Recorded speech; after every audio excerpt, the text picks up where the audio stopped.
মনোবারণ শাসন অঙ্কুশ হে, নরত্রাণ তরে হরি চাক্ষুষ হে। গুণগান পরায়ণ দেবগণে, গুরুদেব দয়া করো দীন জনে।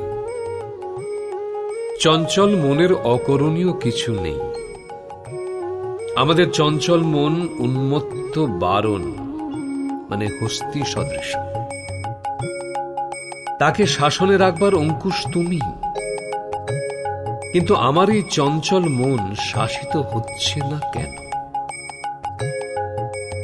কারণ নরের ত্রাণের বা রক্ষার জন্যে ওগো নারায়ণ তুমি অবয়ব ধারণ করে আমাদের সম্মুখে আবির্ভূত হয়েছ।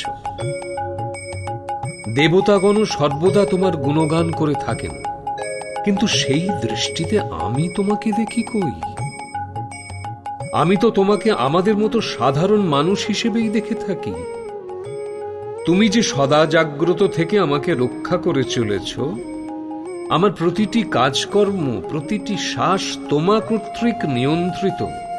সদ্গুরু শিষ্যের প্রতিটি শ্বাস প্রশ্বাসের খবর রাখেন। সেই দৃষ্টি, সেই বিচার বুদ্ধি যে আমার নেই প্রভু।